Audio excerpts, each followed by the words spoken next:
আসসালামু আলাইকুম। আজকে আমি এই যে ষষ্ঠ শ্রেণীর এটা হলো 1.3, তাই না? 1.3-এর 9 নম্বর অঙ্ক। একটি লোহার পাত ও একটি তামার পাতের দৈর্ঘ্য যথাক্রমে এত সেন্টিমিটার ও এত সেন্টিমিটার। তাহলে পাত দুটি থেকে কেটে নেওয়া একই মাপের সবচেয়ে বড় টুকরার দৈর্ঘ্য কত হবে? পাত দুটি থেকে কেটে নেওয়া অঙ্কটা কিন্তু খুবই ইম্পর্টেন্ট, বহু পরীক্ষায় আসে, বহু স্কুলের পরীক্ষাতে আসে এরকম অঙ্ক। এখানে দেওয়া আছে একটি লোহার পাত ও একটি তামার পাতের দৈর্ঘ্য যথাক্রমে এত এত সেন্টিমিটার। পাত দুটি থেকে কেটে নেওয়া একই মাপের সবচেয়ে বড় টুকরার দৈর্ঘ্য কত হবে এবং প্রত্যেক পাত্রের টুকরার সংখ্যা নির্ণয় করতে বলছে। তার মানে আমাদের এখানে যেহেতু এখানে কি বলছে, এখানে বলছে লোহার পাত ও তামার পাতের দৈর্ঘ্য যথাক্রমে এত এত টুকরা। এখন পাত দুটি থেকে কেটে নেওয়া একই মাপের সবচেয়ে বড় টুকরা, তার মানে বৃহত্তম বলছে। সবচেয়ে বড় টুকরা মানে বৃহত্তম হলে কি হয়? বৃহত্তম হলে কি করতে হয়? বৃহত্তম হলে গসাগু করতে হয়, ঠিক আছে? চলে আসুন ষষ্ঠ শ্রেণীর ওই অঙ্কটা, 9 নম্বর অঙ্ক। পাত দুটি থেকে কেটে নেওয়া একই মাপের সবচেয়ে বড় টুকরার দৈর্ঘ্য হবে 672 ও 960 এর গসাগু। তাহলে আমরা গসাগু নির্ণয় করবো এইভাবে।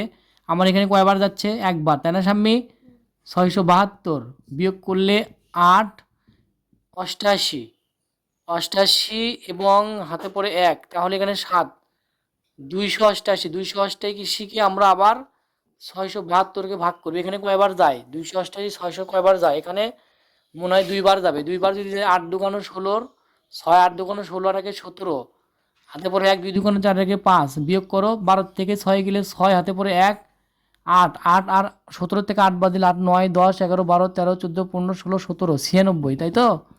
96 দিয়ে যদি 288কে ভাগ করি মিলে যাবে। 3বার যদি 3 6 18, 8 3 নং 27 আর 1 হচ্ছে 28, মিলে গেছে, ভাগ মিলে গেছে। এখন আমরা লিখবো অতএব সবচেয়ে বড় টুকরার দৈর্ঘ্য 96 সেন্টিমিটার, তাই তো? সেন্টিমিটার আছে না? 96 সেন্টিমিটার। এখন লিখবো অতএব লোহার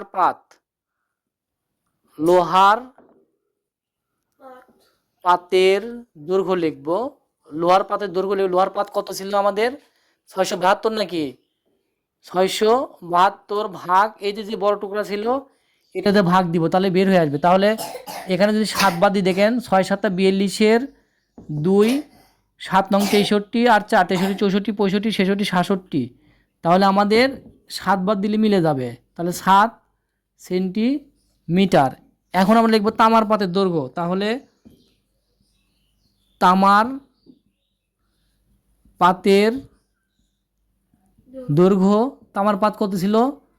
960 ভাগ 96, তাহলে 96 মধ্যে একবার দেয় 0কে 0, তাহলে এত সেন্টিমিটার। আমরা উত্তরে লিখতে পারি অতএব লিখতে পারি সবচেয়ে বড় টুকরার দৈর্ঘ্য 96 সেন্টিমিটার, লোহার পাতের দৈর্ঘ্য 7 সেন্টিমিটার এবং তামার পাতের দৈর্ঘ্য হলো 10 সেন্টিমিটার। এটাই হলো অঙ্ক আমাদের।